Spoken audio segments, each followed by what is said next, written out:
if this episode is dropping the day that I hope that it is the premiere of DD. DD in Chinese. DD in American. It is a no, let me just pull it up. In 2008, during the last month of summer before high school begins, an impressionable 13-year-old Taiwanese American boy learns what his family can't teach him: how to skate, how to flirt, and how to love his mom. I love me a rule of 3 with the third one being the subversion, am I right? And how to love his mom. Oh, okay. I got to see this movie because I got to go to the premiere. The reason why? Shirley was not able to go to her own premiere because she had to go fly across the country to go shoot something, and they literally would not let her go to the premiere.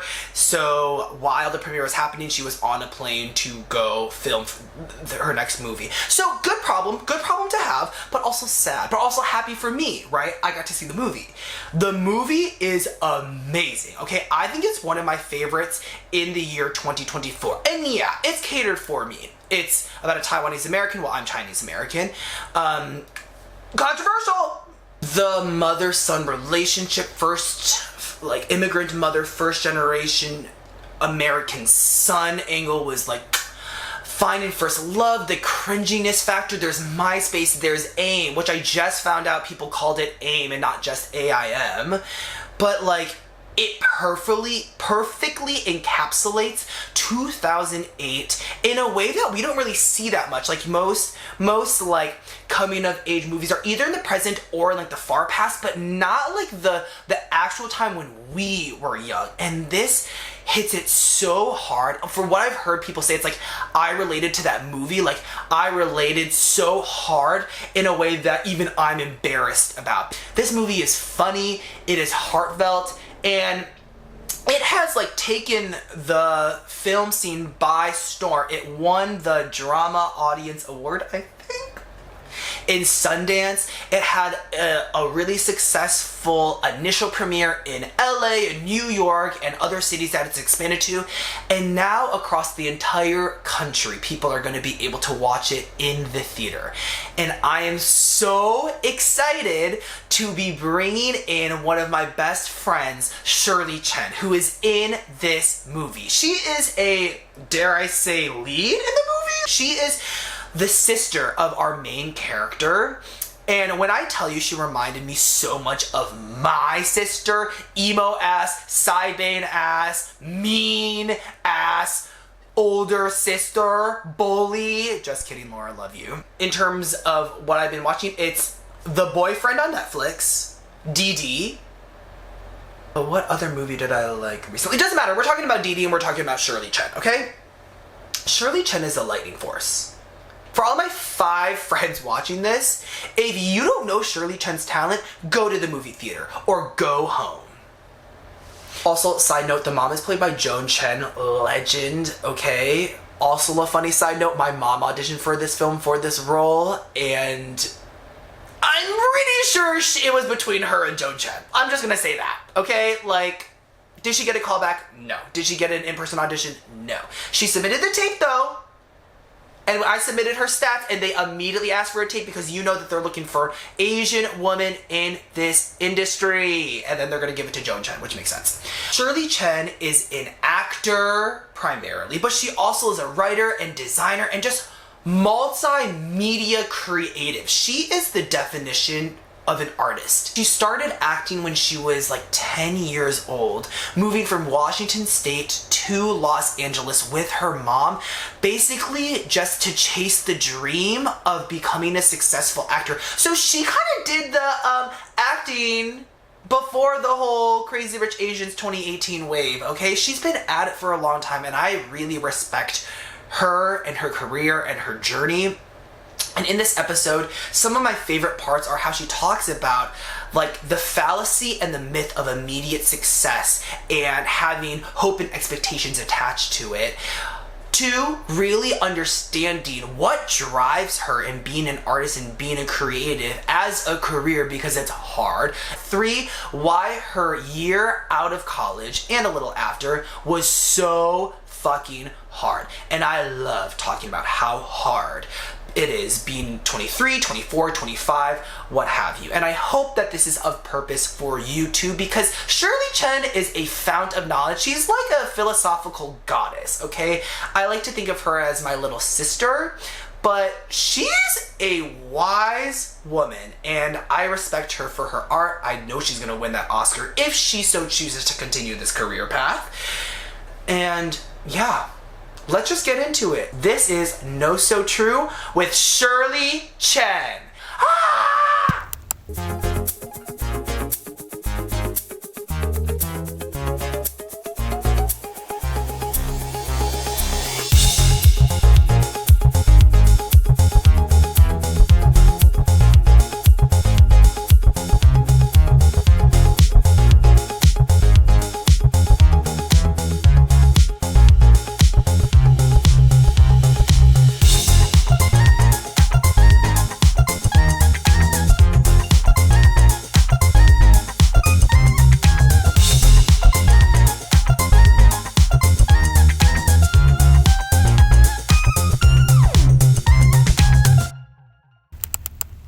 Today, we're recording this on August 6th, okay? Yeah. Which means that Didi comes out like everywhere, what, in 10 days? Today's the 6th, you said? Yeah. Yeah, 10 days. Okay, so how are we feeling about, is this your first, like, big theatrical release? Yes. Yeah. Like, where are we? Where are you feeling about that? I don't know, it definitely doesn't feel, like, real, which I think is super cheesy to say, but, you know, as you know, like, so the first movie I did, Beast, which was at Sundance 2020, like, you know, we did that, and I remember thinking, like, oh, this was my moment, because, you know, there were, like, just a lot of conversations, a lot of people reaching out to talk to me, and agencies and stuff like that, but because of the pandemic, like, everything just kind of, like, went under, basically, right? And so I feel like I went into this process just expecting less than nothing, you know what I mean? Yeah. And so, like, every step of the way, I've been saying it's just been such an extra gift. So the fact that it's, like, having a theatrical release, it feels really weird. But I remember, I think, the day that it was announced that we got bought by Focus, I remember I was just sitting on my staircase at home, and I just started crying, because I was like... Really? Because it was so weird. It was like... oh my gosh, this is my dream. Like, this has been my dream for so long. And in that moment, I finally realized that and remembered. Yeah. I think especially because the first year after being graduated was so hard, that was the first time I was like, this in no way was how I expected this to happen, but it's totally been a dream of mine since I was a kid, like, to be able to be in the theaters and have, like, people see that. So it's really weird. Yeah. Yeah. Shirley, I'm so excited for you. Yeah, because for as long as I've known you, which is since college, you've always been like the actor, like the child actor. And I feel like I and so many of us always saw this for you, like being in theaters. And, you know, I still have absolutely no qualms saying that I really think that you're going to get the Oscar if that's what you want. But, like, could you tell me more than about, like, that day that you found out? Yeah, I mean... well, I think, I just remember being at home, because it had been a few days after Sundance, I think. Yeah. And I don't know, leading up to that, so I graduated last December, or... 2 Decembers ago. So, like, a year and a half. A year and a half ago, and... like, that first year being graduated was really, really tough for me. Yeah. And I don't think anybody can prepare you for the transition out of college. And I know, I'm sure you know, because you graduated in the pandemic. All about this. Yeah. For sure. But it was really, really brutal for me. It sucked. And why?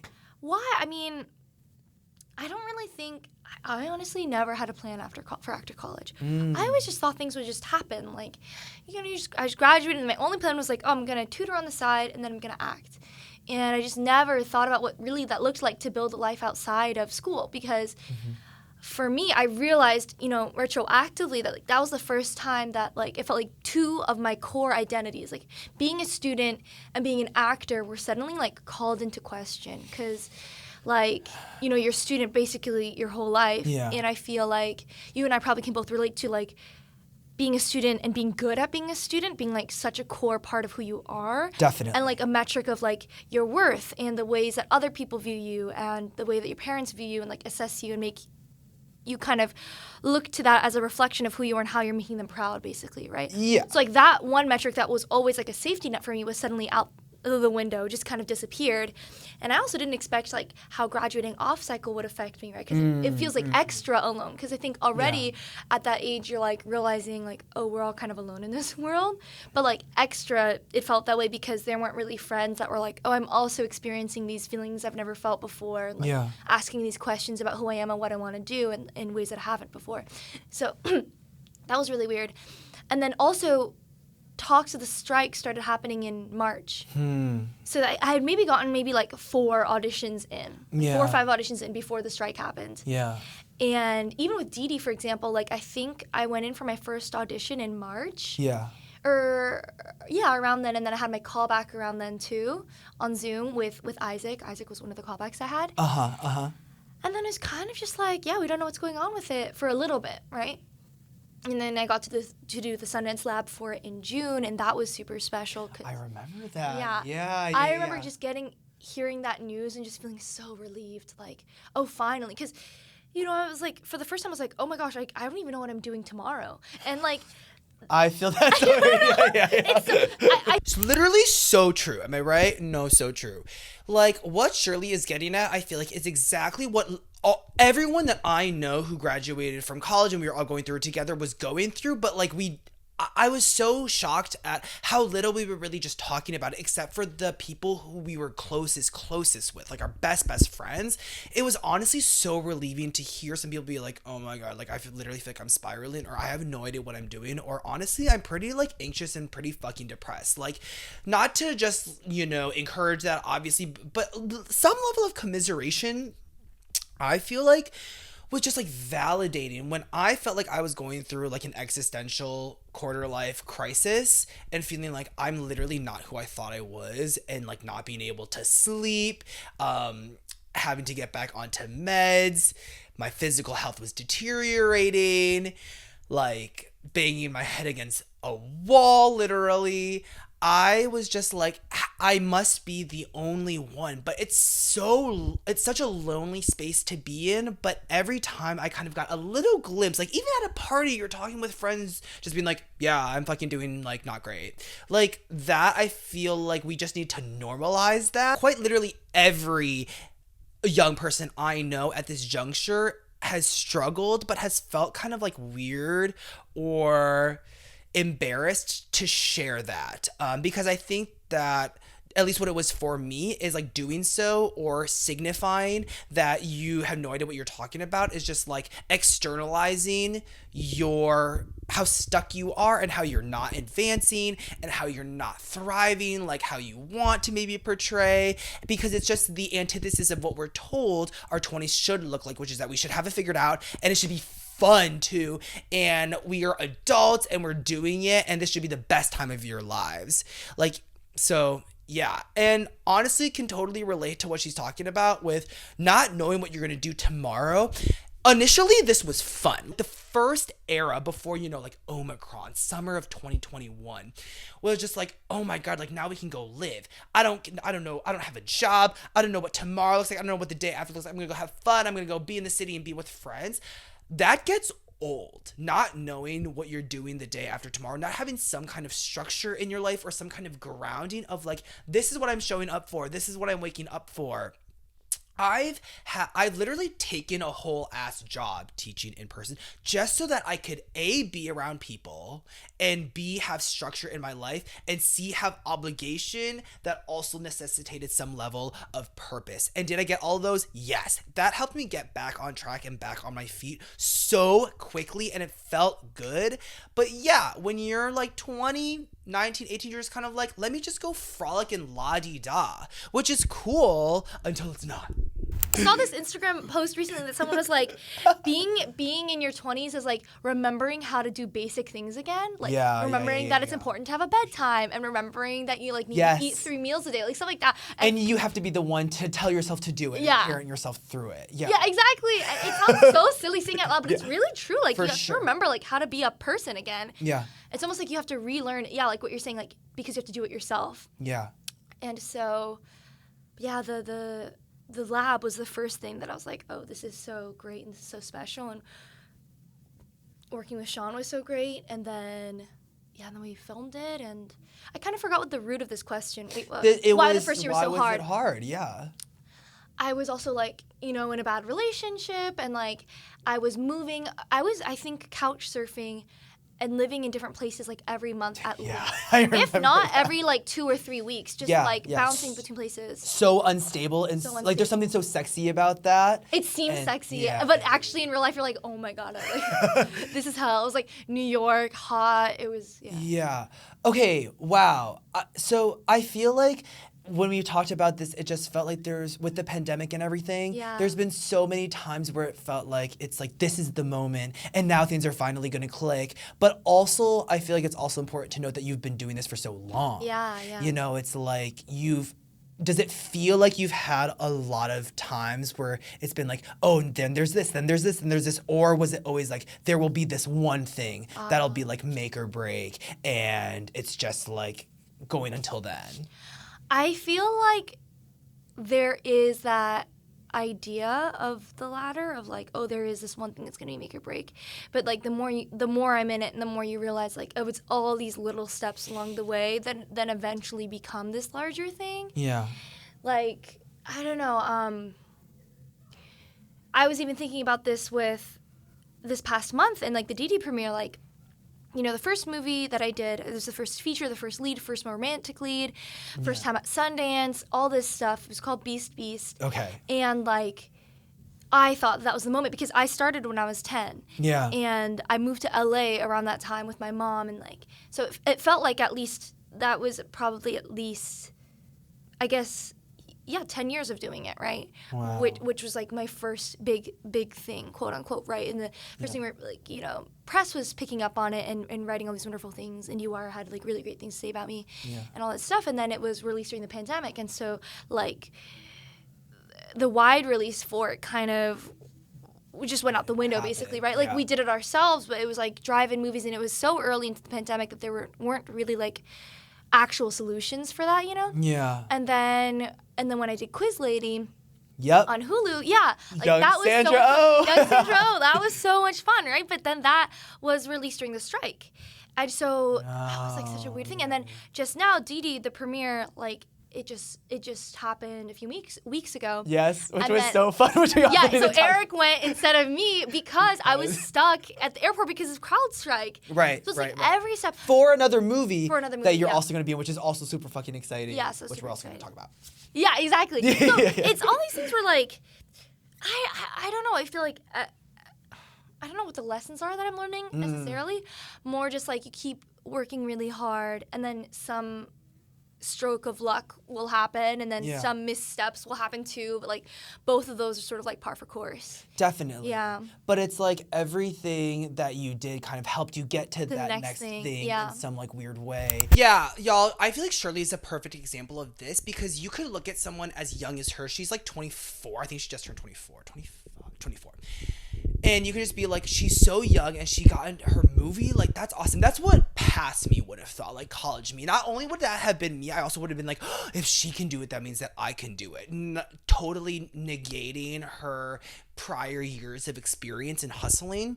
But something that I'm really trying to acquaint myself with is like, just show up and do your part and do what's in your control. Because like, there is no such thing as that. Okay. Actually, no. There is such a thing as the overnight success story. But it's there, even in those situations, it's not like you fucking make a song and then the day after it blows up. You have other things all preceding before, but it's just that like peak moment that I don't know what sound that was. That moment that we really just like highlight way too much, or we over index. We literally thought that she was gonna like become famous the next day when this whole Sundance news came out, and then that kind of didn't happen. But if you can find it in yourself to keep showing up, to keep doing the work, then it's like, what's the stupid saying, like success happens to when people, when why can't I think of that? Okay, hold up. Hey Siri. When preparation meets opportunity. I can't fucking believe that I didn't know that. I just kept thinking about Charlie XCX's career. Oh my gosh, and yeah. it's like, 14 at the raves. Yeah. Literally. And just like, but I feel like there is a little bit of that or flavor going on where it's like, yeah, I could imagine, because I still remember when you found out that Beast was going to Sundance. Yeah. And we all thought it was going to be like, and there were some jealous bitches too, but we all thought that you were like, oh my God, like this is literally going to like, I don't know, explode her career. And then just felt like there were some of these hindrances or like blockades that were just like, we're going against everyone, not just you, but it felt like, I would imagine, in your position, like, why can't it just be now? Or why can't it just be this thing? Yeah. But bringing that then into like Didi, like, maybe it's a really great scenario then that you kind of don't have these expectations or everything's kind of like the cherry on top kind of thing. Question mark? It is. I mean, I think with Didi, it definitely gives me a lot of hope, but also like, I think it gives a lot of people hope, like from start to finish. And like by start, I mean like pre even filming, like starting with the lab, and then for Sean, like years and years earlier. But it has been a process that's been filled with so many really beautiful people who just love what they do and have so much fun doing it. And like, I think it was so special to get to work with so many people who it was their first time acting, and like and being on set and like having, you know, some of the actors like parents being like, oh, what's a Coogan account, and like having like listening to their conversations of setting that up, like was just so cool, because I think it brings it back to like that purity and that simplicity of why we all got into this and why we do what we do.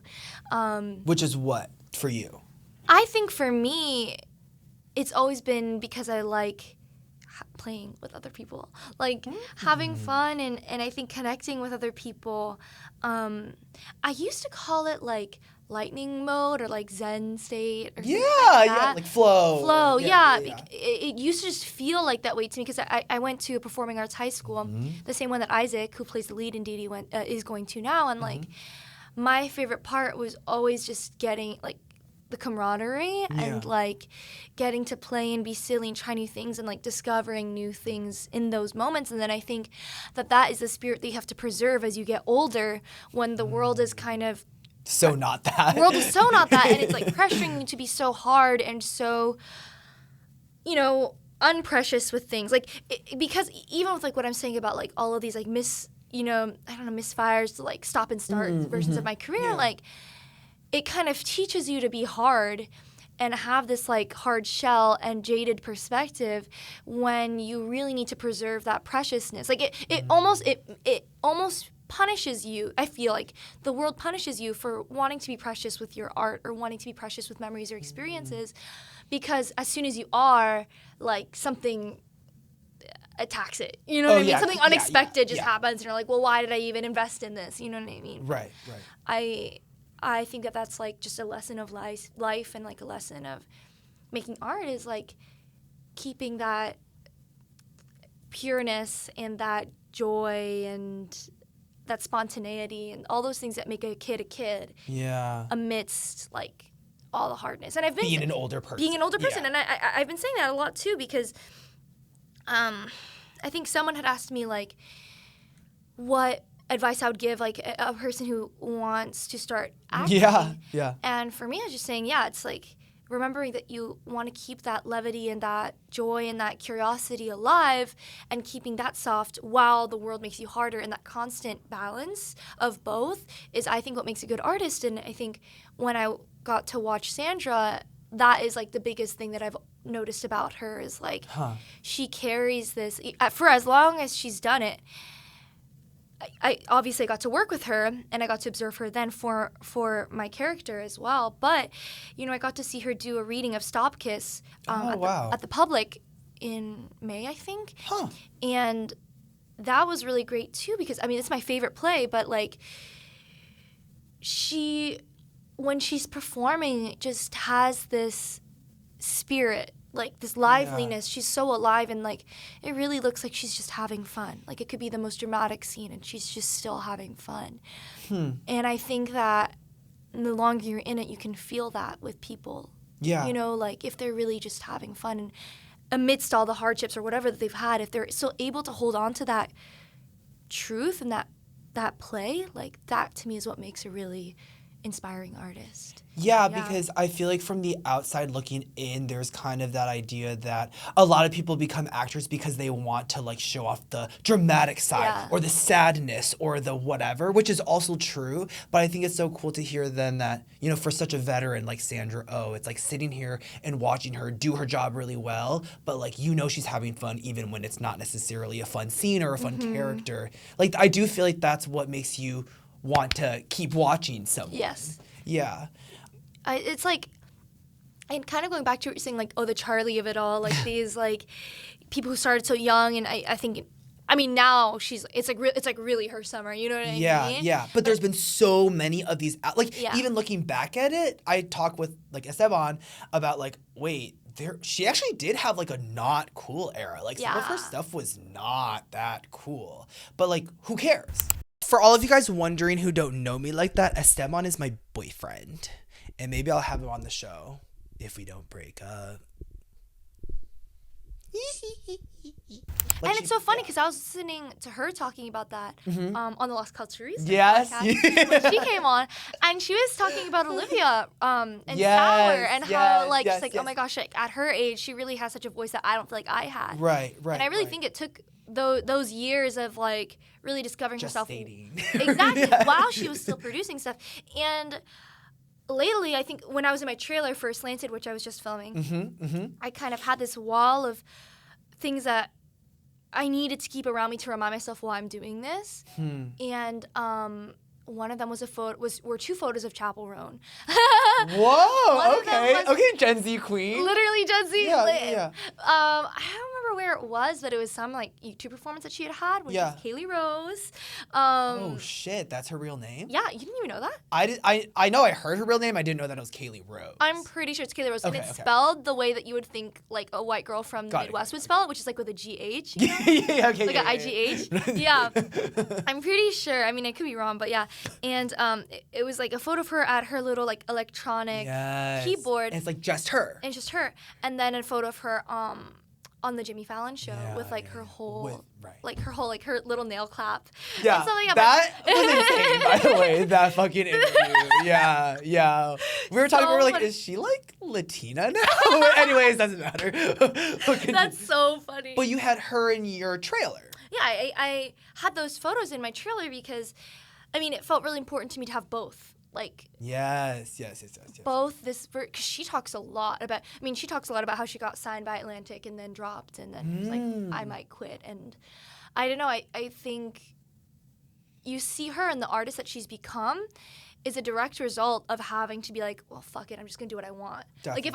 Like if people are gonna criticize me or like not be behind me anyway, like I might as well just like go hard and go down trying, you know what I mean? Yeah, so is that what you feel like is happening now? Like, myself? Yeah, because now you're honestly, this is probably the most kind of external validation you've gotten in this profession to date, would you say? Like, where do you feel with that in terms of how you see your career, like, in this trajectory? Where do you think you are in this like longer journey? I have no clue. Yeah. I actually literally have no clue, and I've kind of gotten to a point where I've stopped mapping it out. Cool. Because, you know, the first time I went to Sundance, I was like, okay, yeah, like this is it. Like I've been working so hard and I'm finally ready. And again, like that's what to me was so inspiring about like Chapel's stories. She was like, when she got signed by Atlantic, thought that was her moment, right? And then, like, looking back on it retroactively, she was like, oh, I wouldn't have been ready for any of this if this had come at that stage in my life. That's kind of how I feel, too. Where, like, you know, looking back, I mean, honestly, it's so impossible because, like, to imagine a life where the pandemic didn't happen is, like, I really don't want to try to do that. But, you know, like, I have no clue. Yeah. I literally have no clue. All I know is I'm so fortunate that I've gotten to work with some really great Asian and Asian American actresses who like the biggest one, Joan Chen, Sandra Oh, like people that you're related to in these and are in these stories. And and Vivian Wu and Joan and Vivian worked together on The Last Emperor, and like I think that is so special to me. Like they've had I want to say like a 40-year relationship. For sure. Decades-long friendship and careers together that they've built.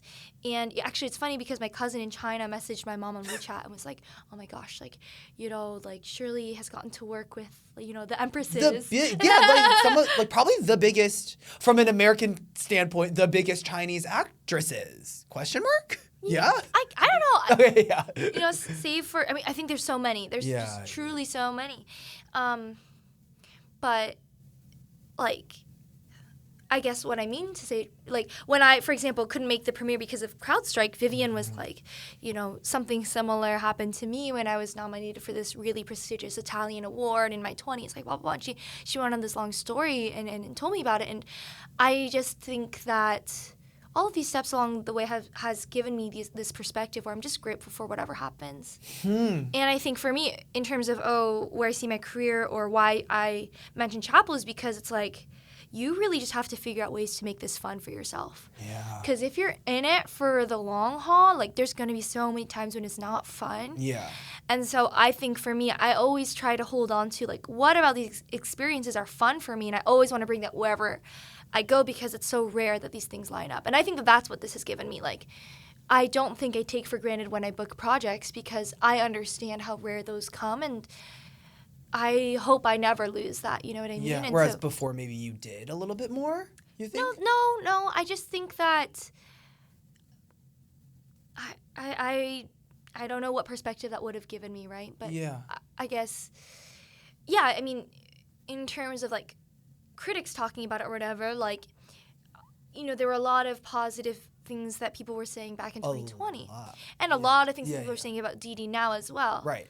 But I think, you know, it's training that muscle of like, no matter what other people say, I still enjoy who I am and I can still live with myself. And like, that's the most important thing, you know? I'm proud of you, Shirley. I feel like you've grown a lot. So, like, yeah. Yeah. I like to say that we're like, you know, like siblings, like Yes, your little sibling. But like really, I feel like I'm sitting across like a new like Shirley, you know, like an adult Shirley, even though you play a high schooler.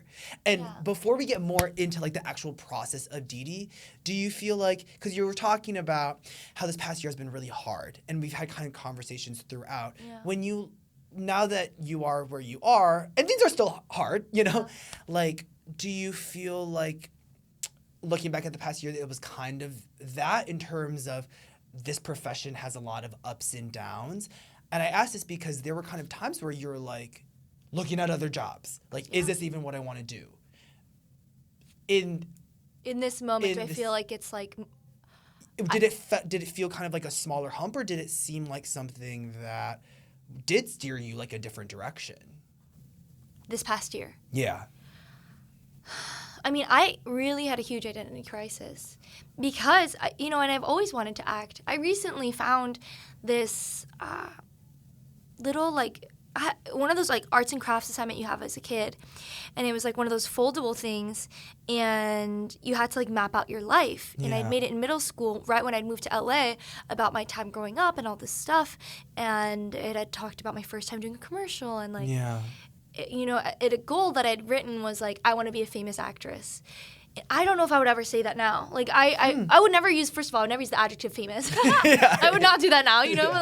In middle school, that's like what I thought it was. But it was really hard that first year because I was like, wow, maybe I really am okay with letting go of this part of myself that's been the biggest part of myself. And that was so absurd. And I felt so, like, alone and...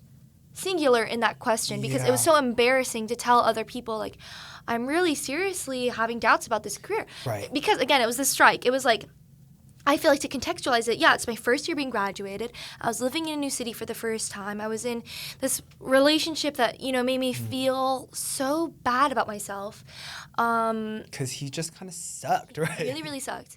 But, you know, less about that. Less about, this isn't about him, it's about you. But more, you know, like, not living with people constantly where, like, I think also a lot of people remember me and know me as somebody who's super social and loves being around people. And that was the first time in my life where I was like, I don't even know how to be around people anymore. Like, I don't remember. It was so strange. And, like, it was really weird. It's really weird the way that I think our minds can, like, spin these webs about, especially when you're, like, in this state of vulnerability and like you know, it feels like you're like on a boat that's rocking in the ocean. You're like, what is going on? And I think I described it to you at the time of like, I felt like I was falling out of a plane and I had a parachute, but I was so scared that I was falling out of the plane that I couldn't open the parachute. And like everybody was telling me like, did you have a parachute? Like just open it. And I was so frozen that like I couldn't. And I think that's what it feels like to have like a period of like really intense anxiety. Vigilance. And, I'm just like super confused about the world. And yeah, again, because the strike was just like, is this possible at all? You know, and so to answer your question about like, you know, where I am at the other side of it now, and does it feel like I made the right choice? Like, I can say I feel like I made the choice for right now that feels right, which is that, you know, like, I think for me it was really important to have a day job just because it's not something that people talk a lot about, but like I need to have something that feels like I'm learning something outside of acting, that feels structured, feels like I have a reason to just get up and get dressed and like to just do things and learn things. Yeah, just a routine is super important. Wake up to and Exactly. And so having that has been really great. I think finally feeling like I have a community where I'm living is really great in New York. That's not just people that we went to school with, but like new people and being now a year out from that relationship and like starting to date again and like I don't know, I'm in a much better and now having a job where like it's giving me enough flexibility to do something like this and work on a short right now after working on a feature. Like I think I'm in a much better place. So but is it like career wise long term the right thing? Like I don't know, I really don't know, but I feel more settled than I did a year ago, which is really nice. I don't think she would have said that a few years ago. Like the Shirley Chen that I knew years ago, she and all of us just knew like it's just like what she said in her arts and craft. Like I'm going to be a famous actress. And what I love about her trajectory is that like where she was able to ultimately kind of achieve more success or get closer to where she wanted to be was when after she basically blew it all up and just kind of said like fuck it and took not like the stakes away from it because it was still high stakes, but allowed herself to even understand or conceptualize an identity beyond that singular goal. And I feel like from what I'm gauging, from what she's saying, it's like once she was able to in some ways let it go and circumstantially other things working out more in her favor, like she was able to put away the expectation or put away the need, the requirement that she was going to make it and just like kind of do it just to do it.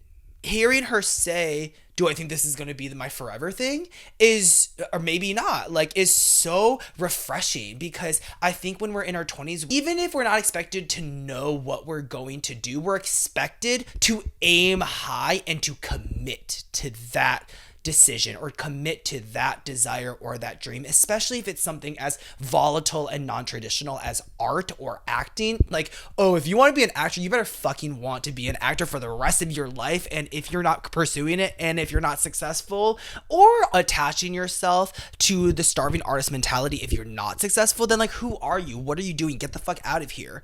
And I think there's something really liberating about being like, you know what? This is what I want to do. This is what I love. This is what I care about. But also, like, I am capable of doing so many other things, and I'm not going to attach myself to just a singular thing and just limit myself to what I think that goal is, because that in and of itself is a little limiting too. And I would imagine part of the disorientation is that, like, maybe not necessarily people are like, oh, Shirley's giving up, but like, wait, like people being so sure that you would make it if that's what you wanted to do. Yeah. You know, like we all knew you as an actor who was already successful and could get like whatever she wanted, but probably that wasn't necessarily like what you needed to hear or wasn't the most helpful thing. Well, it was just so scary because the strike that whole time was the first time when I was like, oh wow, I'm really not auditioning. I'm not acting, and do I miss it? Like I wasn't sure about that answer. The thing that I knew that I missed and the thing that Didi gave me was that feeling of community that I crave so much. That like that to me is the reason why I act, is like that feeling of being around other people who are like-minded and like are excited to make a project together and feel feelings and share experiences and like connect. Like to me, to me, like, the purpose of life and art is the ability to connect. Because, like, we don't know why. I mean, this gets really, like, philosophical. Do it. But, like, we don't know why. We don't really know why we're alive. But the thing that, to me, makes the human experience worth it is connecting with other people. Definitely. Making because I feel like, are biologically trained to have this thing that feels, like, empty if we're not with someone else. Where everyone's like, oh, we're designed to be social creatures, like, whatever. Which is, I just think, true. Like, and acting, I think, is one way of being able, in that moment, to connect with somebody else. And then if you put that on a screen, reaching out to an audience, and in a movie like Didi especially, right, where people can watch it and feel connected to those characters because it connects to a part of themselves. Totally. And that is, like, just the best feeling in the world, you know? Yeah, and it just seems like you're so much more in tune with what it is about the profession that will, like, keep you going, even if it's not necessarily exactly how you thought it was, or even if it's not acting, like, finding that connection in ways that's important to you, which you'll probably continue to get, and it seems like was exactly what Didi was like. Yes. But, like, now you have that basis or that foundation in case, for whatever reason, it's not there in some project or in acting, or you don't find that. Exactly. It was that first year was figuring out what's the kernel. Yeah. The kernel of things that make me happy. And for a while, I just felt really unhappy because I didn't know what that kernel was. Again, I wasn't acting. I didn't have my friends. So, like, it was like I was missing a lot of those pieces that have made me feel whole for so long. I fucking love finding the kernel. Find that kernel. Find that acorn, squirrels. Okay? What is the reason behind the reason? What is the why behind the why behind the why behind the why behind the why of, like, in one word? For me, connection is huge. For me, authenticity is huge. And, like, for me, I didn't really realize that at my core, like, that's why I do everything that I do, more or less. And if something isn't really, like, checking that box, then that's not for me. And that's okay.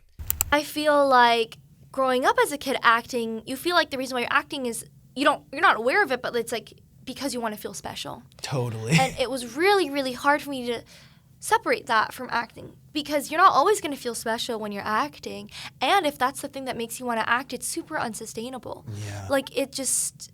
Because when it doesn't feel that way, it really hurts, and you're like, oh, what the director's not giving me notes, or the director, like, oh, I'm not getting these, like, comments about my performance. It doesn't help you as an actor, and it doesn't help you as a person. And so being able to realize it's connecting and getting to bring, like, these fun elements to set, like, for Slanted, which, you know, I shot in July, like, getting to hang out with the crew, and, like, that to me is, like, my favorite part. Like, make, like, paper chains together, and you're a creative at heart. Yeah. Like, you love making things, wearing things, yeah. doing things with your fingers, and, like, having other people do it too. Like, Literally bringing other people into it is, like, just what I love doing. And it was hard to rebuild that after college because in college it's all built in, you know? Yeah. People who want to do that with you, the supplies to do it, the money to do it, like, all that stuff. But yeah, about Didi, that is a really unique experience where everybody was there for that same reason. You know, the crew was a lot younger and so small, and, like, they had worked together on previous projects in the Bay, like Fremont, for example. And so, like, they were all so close, and I think it just was the perfect, you know, storm of, like, all these, like, young kids who were meeting for the first time, and, like, we got to, like, basically have recess in between gigs and play basketball and skateboard and then, like, make origami with each other, or we got to have, like, a talent show on set, or all this stuff that and everybody was so down for it.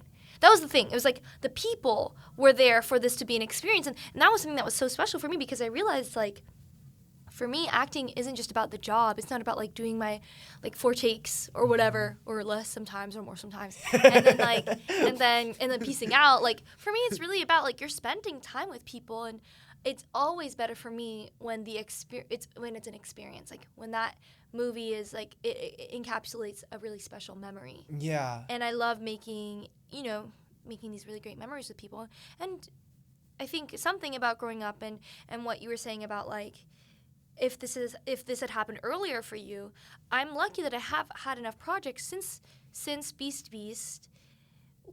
where that standard has been met and where it hasn't, you know? Where I understand that that's not a rule. It's not a rule that everyone is there to, like, have fun. Yeah, exactly. Yeah. It's actually, like, pretty much the exception. Yeah. But, like, when you do get to have moments like that, it's really, really special. So, yeah. I see it in the movie. Yeah. And just to kind of talk a little bit more like about the movie itself, I mean, I already said this to you, you're so good in it. And this is also the first time that I feel like I saw you like totally different than how you are in person. You reminded me so much of my older sister who was like emo and so mean to me. She knows that. We've talked about it. And not that I wasn't mean to her, but like I feel like you can really, the main thing that people are saying about this movie is that just the relatability of it. Yeah. It takes the coming of age story to a T in a really, really new way. That is Asian and Southern California, you know, like skating, all these things that like seeming like they don't go together, but just like, oh my God, this felt like the first movie where the MySpace of it all and the aim of it all was just so viscerally like, oh my God, that was me. And everyone, I feel like, can relate to a character. And it's a good sign because they're all like in good ways and bad ways. Yeah. And I don't know. Yeah, I just feel like you embodied that essence and that character so well. And your character was so important to the arc of the story in terms of like it feels like everyone is going against him.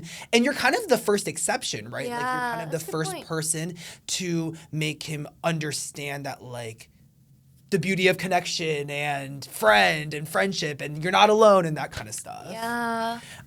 What was it like getting into like Vivian?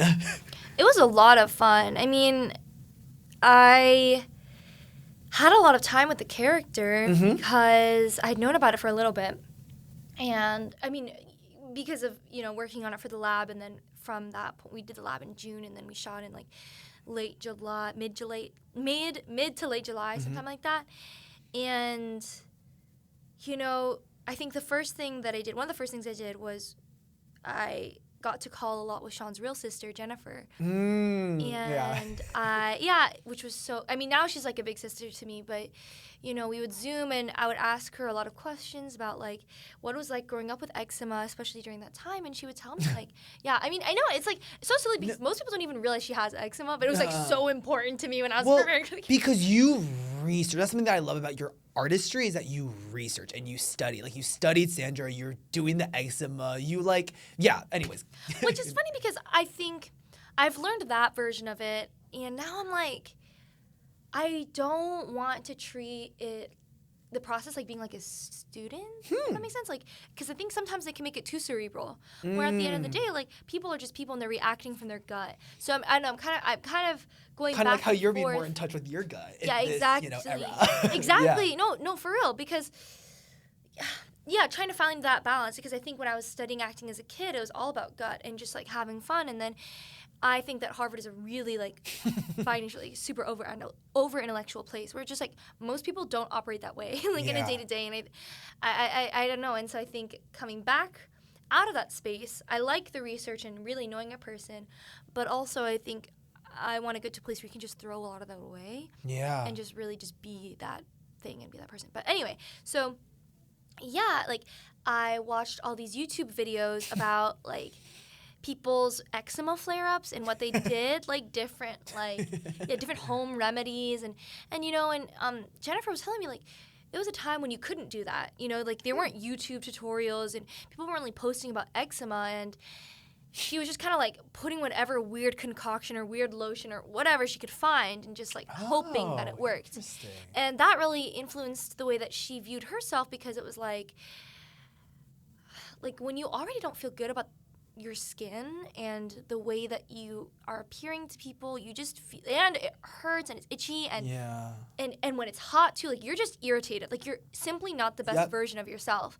And that's exactly how you see Vivian in the movie. She's just like not the best version of herself. Like, and she's a high school senior. She's a high school senior. She's like off to college. And, I mean, I think her arc is like she goes from that that automatic version of yourself when you're with your family, which is like this gremlin, you know, like you're just like, I hate you, like you pizza face, like blah blah blah, And then eventually she starts dressing a little more mature. That's something I talked a lot with the costume designer, Brianna Murphy, about, which is like, how do we make her a little more mature? And I was just upset. I mean, I was old enough that like I remembered these outfits and I really like, I found them so funny and like I really wanted to channel that. Yeah. So like one big thing is that I cut my hair for $40 in Chinatown. Yeah, like, girl, you had the side bang layered So like perfect. crazy.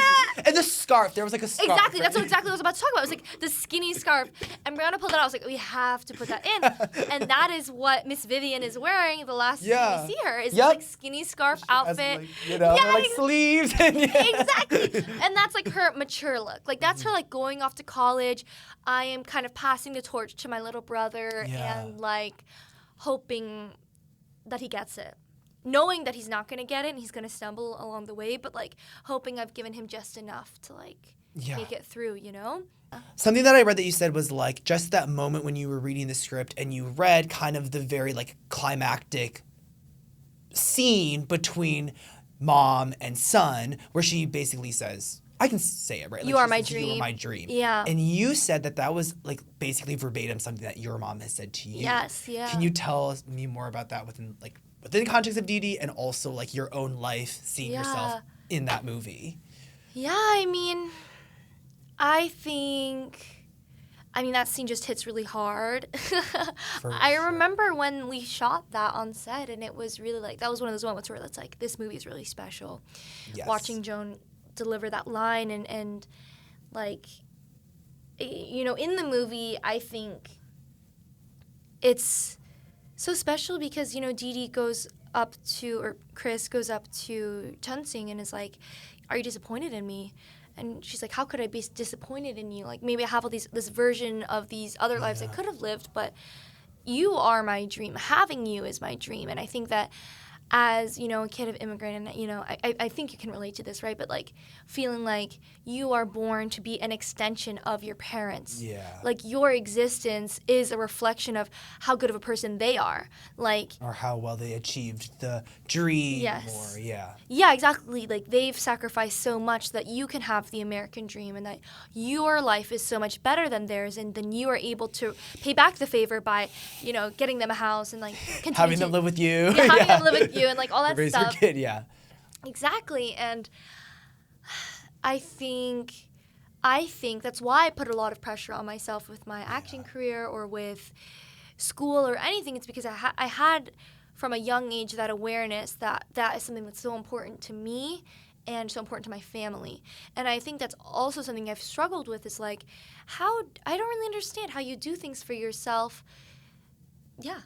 I was like, that's actually the statement. Yeah. How do you do things for yourself that make yourself proud when I feel like my whole life I've been doing things to make my parents proud? Yeah. You know? Yeah. And I think it took a lot for me to remember, like, oh, your parents are already proud. Like, you are already your parents' dream. And it was something, that line clicked to me because I was talking with one of our good mutual friend, Molly Peterson. Yep.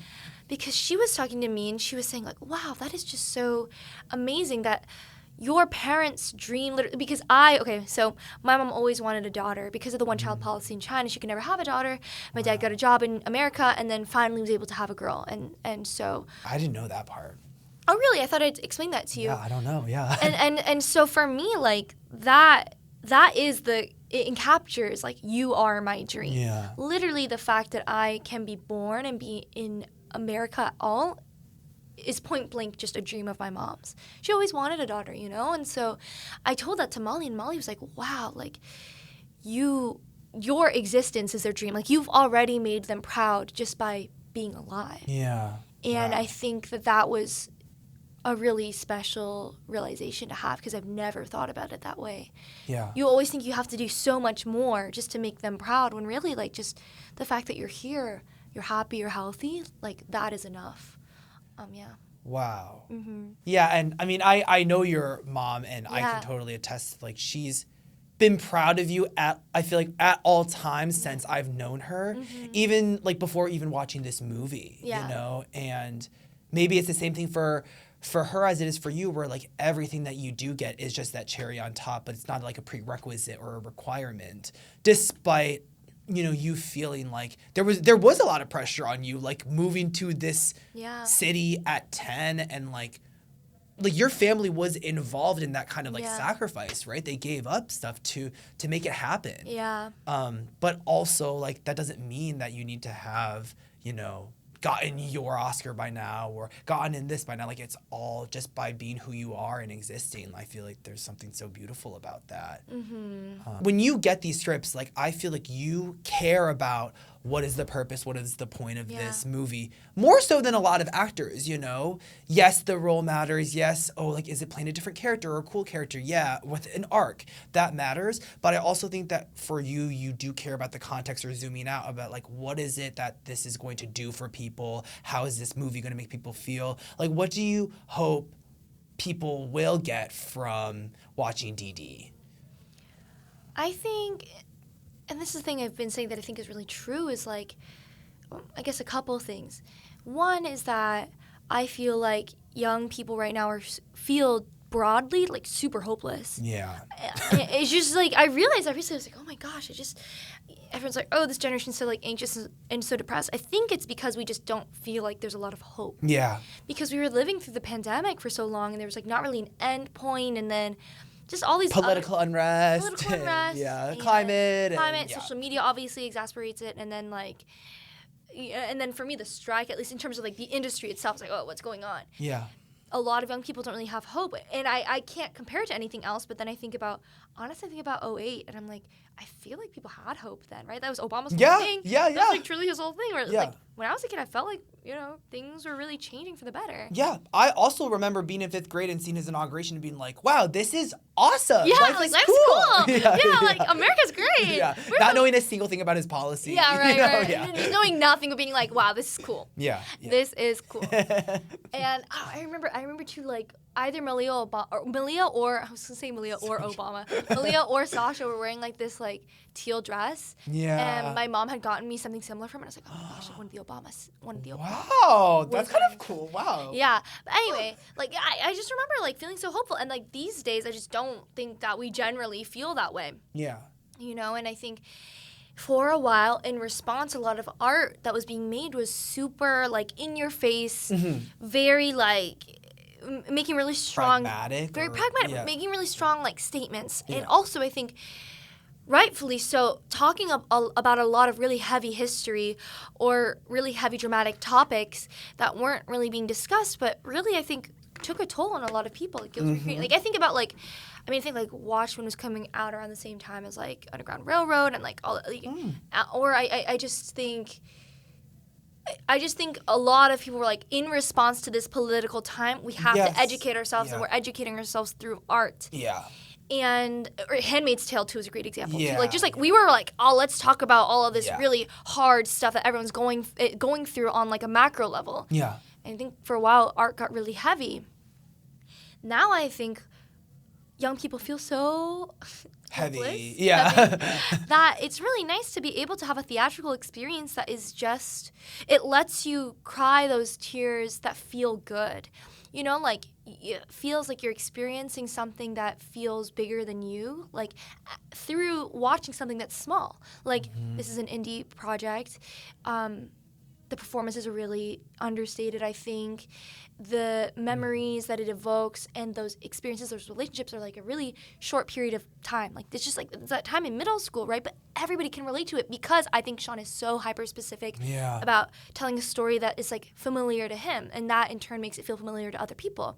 But basically what I'm trying to say is like, it feels important to me because right now you want to watch something that makes you want to call your parents afterwards, right? Like, that reminds you of, there's all these things to be worried about and stressed about as we're young people becoming adults, but we just kind of want to go back to that time when we're kids.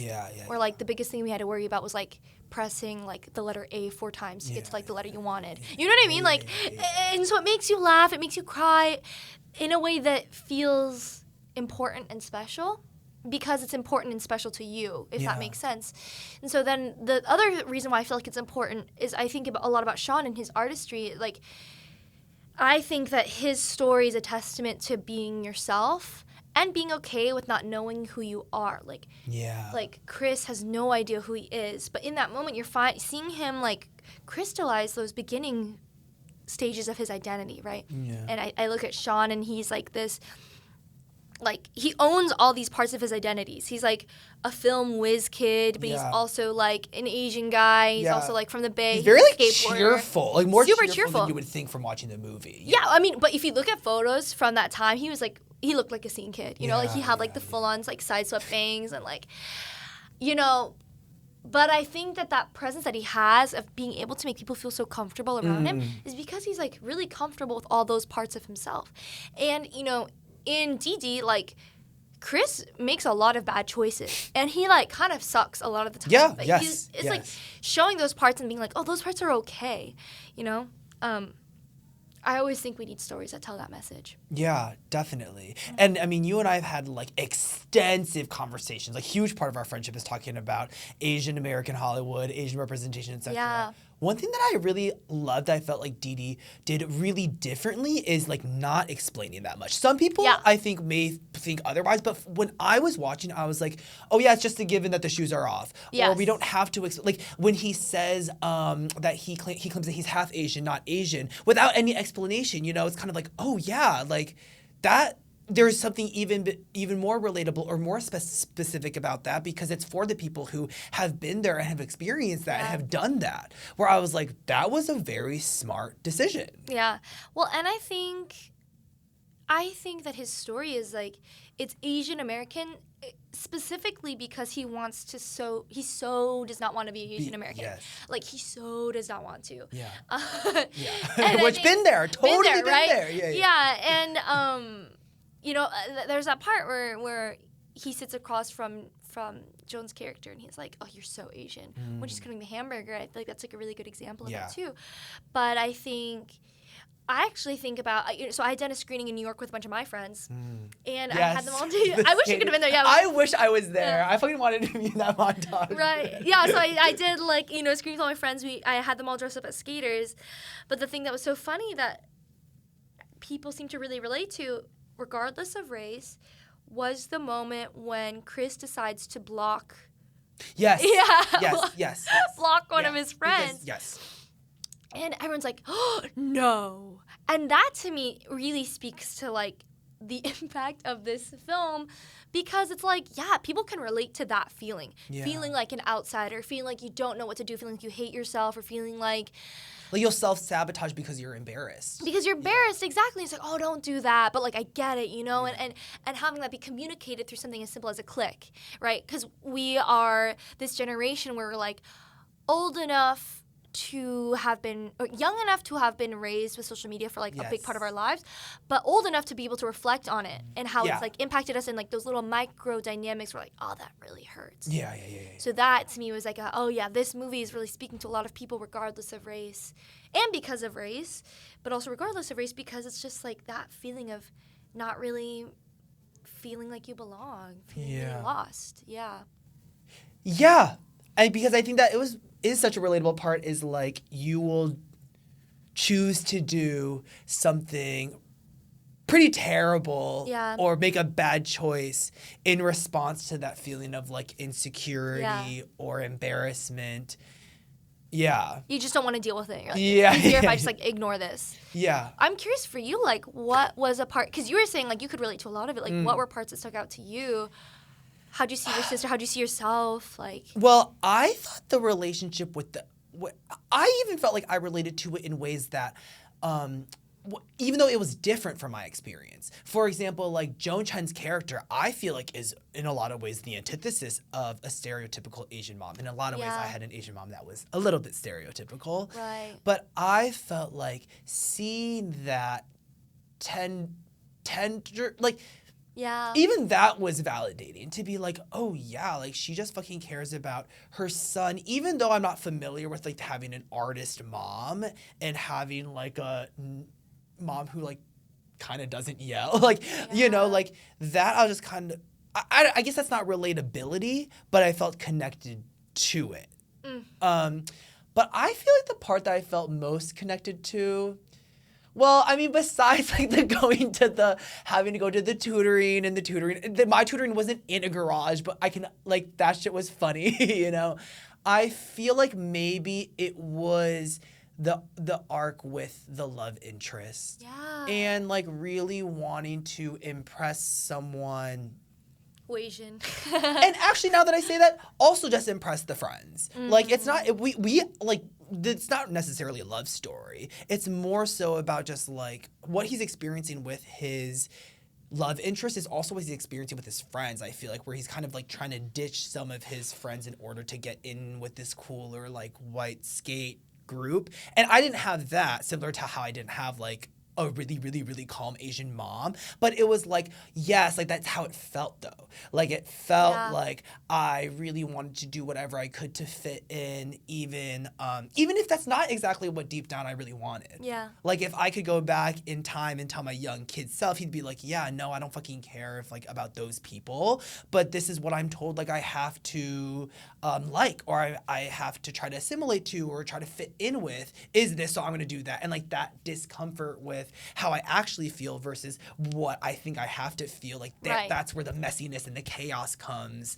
And the sister and brother, I mean, just to like reiterate it again, like I do feel like there was this time where I can even remember when my sister and my relationship got better. And it was kind of after she went off to college. And it was like when we kind of see each other as real people, because it's really easy to just be like such a dick to your sibling when you're living with them and you see them just as like another nuisance and not realizing that like a lot of the pain that you're inflicting on the other person is just like projection. And if you had just like sat down and talked about it, you know, that kind of thing. I think for me, like, you know, my brother was super nice to me growing up. I did not. No, people literally was like, why was Vivian so out of line? And I was like, I've seen that. What are you talking about? What do you mean? Oh, like your sister. Like I've been like, my sister has done that. It's funny because I think you either get it or you don't. Yeah. Like you either had a sibling relationship like that and you feel very, very seen by it, or you're like, oh, they're so mean to each other. Yeah. But I think for me, something that, you know, Sean and I talked a lot about was like, how do you express I love you when the only words you've ever had is I hate you or some form of that word, right? Like you tell them you love them by like saying like, oh, you look fucking ugly and stupid and all this stuff, right? And that's just like the way that they're used to talking to each other. In terms of what you're saying about like you didn't have those exact relationships or experience or those specific wants, but you knew what that felt like. I think that's like the entire thing of what this movie is about, right? Is like everybody, I think Sean has said it this way, like the circumstances of being 13 is constantly changing, but the feelings that you have is like basically always the same, right? Yeah. And so like, how do you capture that awkwardness and that like, like feeling like you're being pulled in a million different directions? Yeah.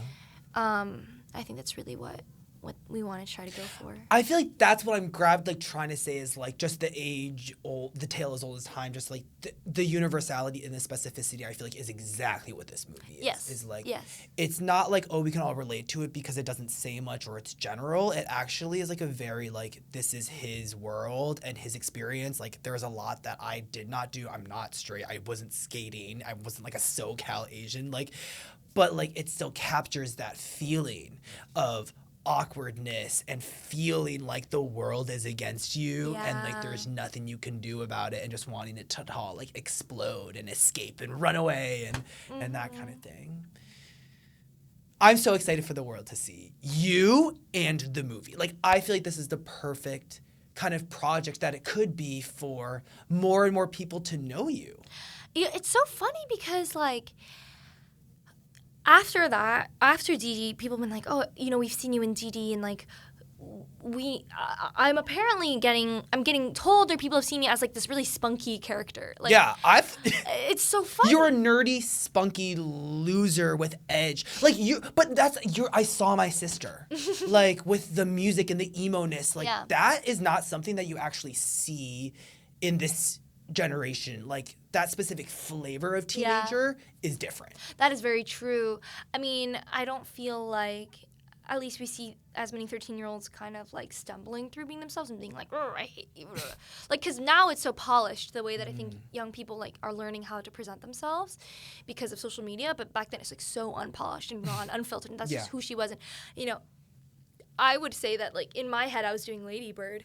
Like, in my head, you know, Vivian it's like that same arc. Like, she's about to go off to college. She doesn't get along with her mom. She doesn't get along with her family. Like, it's sort of that version of a coming of age, at least in Vivian's head, right? And so, but yeah, since then, it's funny because people have been telling me, you know, as I've gone out for other projects or started working on other things, they'll be like, oh, you know, you're always playing these characters that are so confident, like so, or rageful, or like have this like... Rageful, I see. yeah, like this like...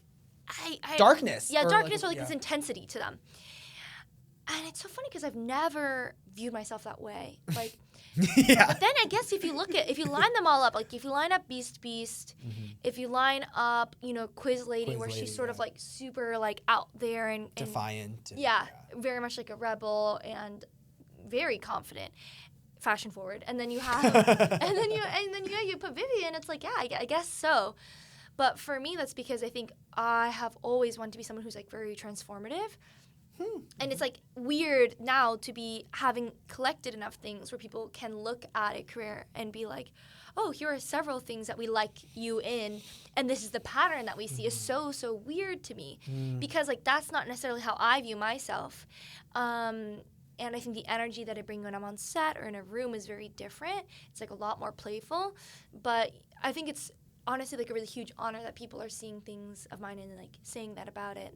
Did you miss me? Just kidding. I feel like one of the coolest parts of acting is that transformation, getting to be character A versus character Z, especially being in Asian, where there's so many stereotypes, whether it's submissive or nerdy or undesirable, that's where the transformation for me is very exciting from a conceptual and from a practical standpoint of like, I just want to be not what people think I am.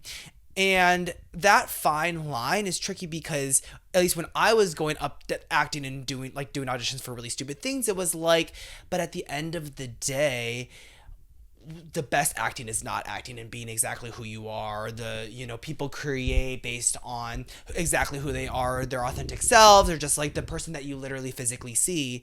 And being able to hold that with, but I want to be so many other things, so many things that would go against how people would label me. Like finding those two things and putting it together, I found is like a pretty hard thing to do. This love for transforming is something that I want in my actual life. I don't only want to play a different character. I don't only want to be seen in different ways, but I literally want to be many different things. I want to have different careers. I want to try different things, try different hobbies, have a different job, have different eras. I'm a big eras guy. And to move on from the next thing to the next thing to the next thing, because for me, something that's so important for me in my life as I look back is that, I got to do so many different things. I got to literally be so many people, kind of like playing multiple different characters, but actually knowing what it's like, I think is such a strong appeal of being an actor and being a creative in general. And for this podcast, I want to know what it's like. Tell me what it's like. Show me, tell me what your experience is like. Let me be there and let me kind of live vicariously. I feel like there's something really cool about that, especially when you're in your 20s and you kind of have to choose what it is or who you are right now. You don't need to commit everything or make every decision about who you are down the line, but you do kind of need to choose a job today for this time. Did I just pop off? To then have like Slanted come after that, I'm excited to see what people will say about it. I don't know. Because what are you serving in Slanted, and like what's like the main takeaway now that you've literally just finished filming it?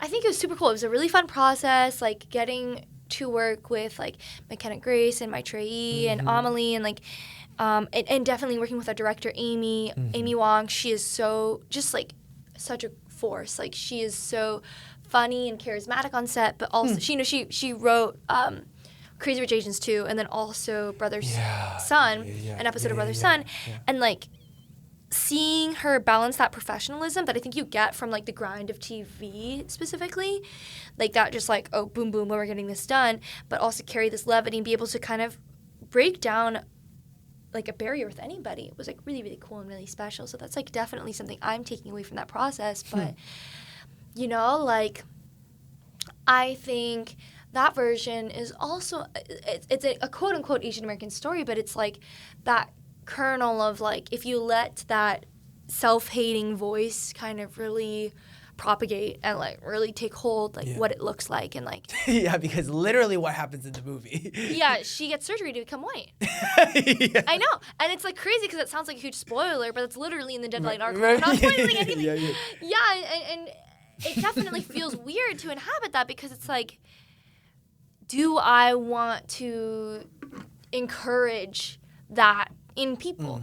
But at the same time, it's like, well, that is a voice that is really real and is still real. And as much as people now, you know, view me as like somebody who's very confident, or like, you know, I studied Asian American studies, like, whatever. Like at the same time, I was still like this girl growing up in Washington State and like wanting to be loved or viewed as pretty or like whatever. And so it's funny because there is that voice that you kind of hate that you have and that exists and you're aware shouldn't, but it's still there. Yeah.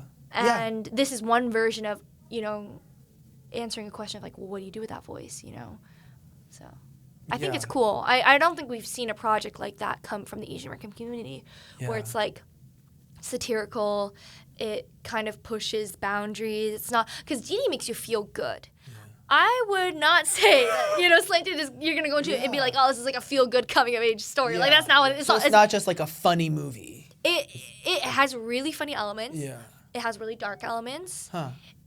It is truly a ride, I think. I mean, I don't know how it's going to cut together, but, like, I think what's exciting is that I think as, you know, Asian American, in this moment of Asian American entertainment, I feel like we've had so many successes commercially, right? Yeah. Everything Everywhere, like all that stuff. Everything Everywhere really pushes the boundaries, right? Yeah. But it's like, we haven't really had something that's like, oh, like, this is someone who really hates being Asian American. Yeah. And a lot of the Asian movies that have low-key kind of flopped, it's like, it just didn't, it felt like it was like going in between, like, wanting to appeal to a wide audience and being Asian enough, instead of just like, just give it to me, like, show me all the, like, the ugliness. Yeah, the ugliness. Yeah, like, this movie, I feel like, bears that ugliness, you know, and like, it's not something to celebrate. In this case, it's not something we're celebrating being Asian American. And I think we're so lucky, and I'm so happy that we have enough films coming out where this isn't the message, right, you know, the singular message and the singular experience about being Asian American. But we get to have a version of that story that's like very, that tests the boundaries, that makes you feel a little uncomfortable. And I just don't think we have a movie yet that's like that quite yet. You know, we have a lot of feel-good stuff, which is really great. But I'm excited to see people respond to this one. So do you think it'll be controversial? I don't know. I don't know. I would not. I feel like I'm very much not someone who's going to like try to predict how anyone's going to respond to anything. Yeah. Even with Didi, it was like, I'm just going to make something that I care about. Yeah. And the positive response has been like super overwhelming. But, you know, I just wouldn't have never predicted that or expected that. So, you know, with Slanted, you know, I have no clue. But I think that people really respect the fact that it tries to do something super, super different. Yeah. Wow. Okay, do we know where it's going to be? Like, that's to come later? That's to come later, yeah. Okay, well, I'll interview you again when that happens. Thank you so much, Shirley. Was there anything that we didn't, like, I don't know, talk about? I don't know. I feel like this honestly just feels like when we just hang out and then we because I feel like I've just given you like a big comprehensive like response to everything, but somehow I feel like we've talked a lot, and also there's still more things to talk about. There's so much, yeah. I agree. Well, I'm excited for that to be next, and thanks again, Shirley. Y'all, I hope that kind of flew by for y'all, because it flew by for me. There's so much more that I want to talk about with Shirley, and I love that we were just kind of starting to get into the territory of Asian American Hollywood, Asian American representation in the media and in movies and in films right now. I think something that people always say about Asian American representation in movies and films is that it's like either like you get people being like, oh, like this is the authentic Asian experience, but then even more so you're getting so many people being like, this is not a story that's just for Asians. This is a story about a person. And it just so happens that they're Asian. And with Didi, I feel like it does just the right amount of both. I know that's kind of like a cop-out thing to say, but like I really do think that like, if I were a white person, would I like this movie? I think I would like this movie. I think that there would be interesting aspects of a familiar story that maybe are foreign to me, but make it exciting to watch, which is where, you know, some of the comedy comes in. And then for someone who is in my position, who this movie kind of is for, it's like, even on the flip side, even when there are some parts of it that are different that also seem kind of foreign and don't exactly replicate my own life, it's like I can appreciate that and I want to like kind of like see what that's like. So how cool is it that we get to see it in front of our eyes? And so yeah, I think this podcast is brought to you by Didi unofficially. They did not sponsor this, whatever, but watch Didi, go support it, use those dollars in this capitalist era. Overall, my main takeaway from talking with Shirley is to just blow up expectation. Like, when you blow up expectation or blow up that image of yourself that you were so fixated on, you're able to actually just do the damn thing and to do the work.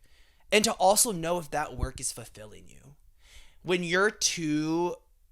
We all know, like, oh, if you have too much tunnel vision, like, you lose track, you don't know what's in front of you, whatever. But honestly, like, an unproductive thing that you could do is have tunnel vision on something that you then realize, like, years and years and years down the line, like, wasn't actually something that you wanted, which requires you to be, you know, present-minded, I guess, which is, hate being present, but it's something that I'm working on. I'm not naturally good at it, but it's something that I'm working on, being present. But... yeah, like, I kind of love that coincidentally when she went from, I need to be a famous actress, or I want to be a famous actress, to, I'll just see where my career takes me and just keep doing it to the extent that I'm enjoying it.